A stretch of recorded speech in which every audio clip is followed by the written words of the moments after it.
Hey guys, well, we just got done with the first visitation for the funeral, and at first it was rough. I don't know how funerals work with most religions and whatnot, but we have a friend who's Mormon, and they were saying that they don't do it the same way that we Catholics do it. But the first hour was just for family, and it was really hard for me. I didn't want to stop looking at my dad, and I was intent on studying his features because I knew, I wasn't going to be able to see him again, in flesh.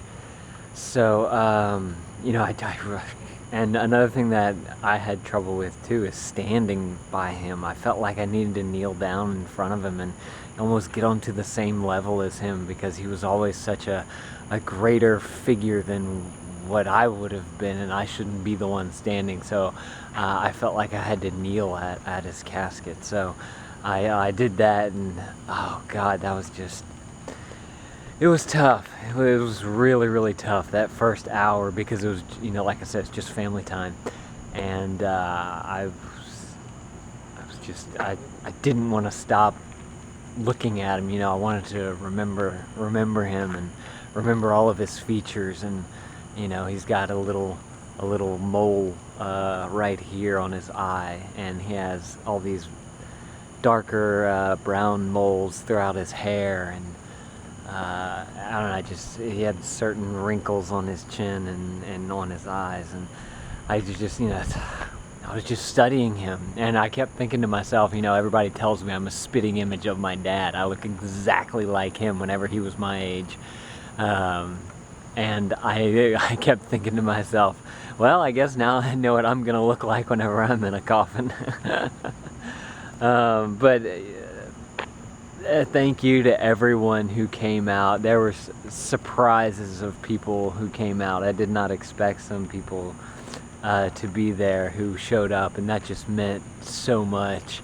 And my dad obviously was a well-liked man, because they had 2 parlors, and there was a slide thing that you could open up if you needed more, to get to the second seating area.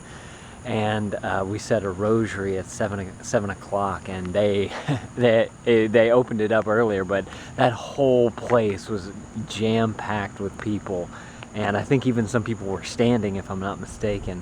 And that was just it was amazing to see how many lives that one man could touch. And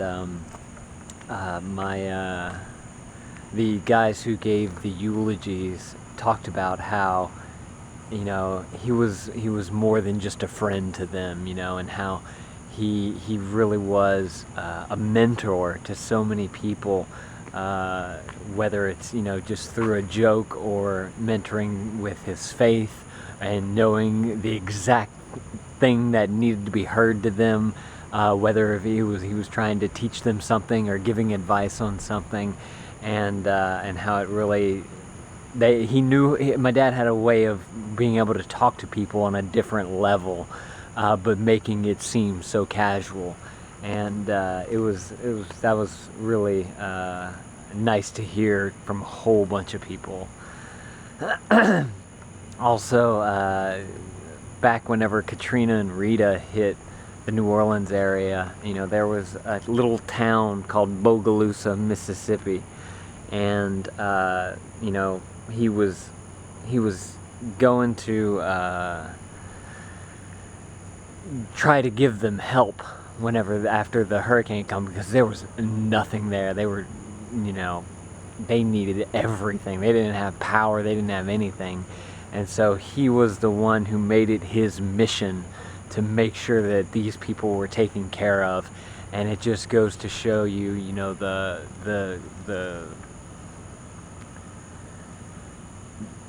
Jesus-like quality, I don't know the right word there, Christ-like quality that he had, because he he didn't know these people. He was probably his first time in the town of Bogalusa, Mississippi, and he just saw people in need, and he went to whoever was the person who was kind of in charge, and he asked, what do you need?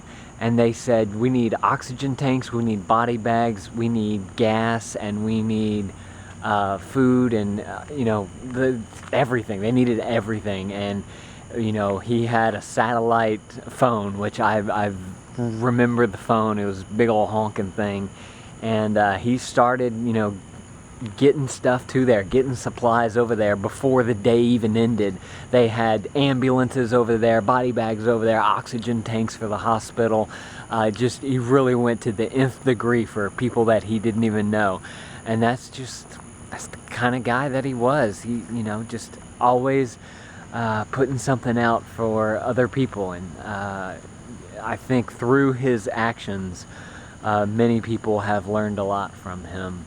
And it's hard to watch a man like that go, and it's being a son, it shows there's a big order of shoes there to be filled, you know, and hopefully I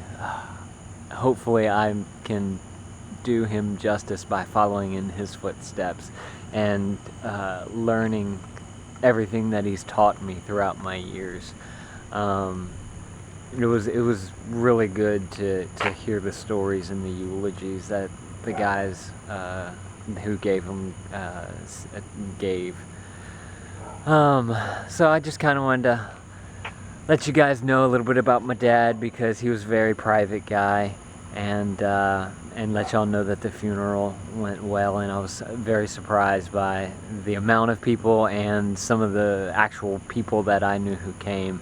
And it was good to see. There was some, whenever we lived in Tulsa, I was working at the PetroQuest office for a little while, and there was a couple of guys who came in from there, and they're going to be there tomorrow with some more guys from the PetroQuest office up in Tulsa. So that meant a lot to me to see those guys down here for that. So, all right, guys, I'm gonna go. Tomorrow's another long day. We got to get up at 8, and we're doing more visitation for a little bit, and then we're doing the funeral, and then we're doing the burial, and then I think everybody's going to my mom's house to kind of, you know, do a family thing and whatnot. So I'll see y'all tomorrow. I'll try and shoot something for you guys. It's good for me to talk about all this with you guys, and thank you guys for listening to me. I really do appreciate it. And I haven't read the comments on the video that went up today, but I want to say again, thank you guys for all the comments on the one where I was out here sobbing away for you guys. So thank you guys. I really do appreciate that.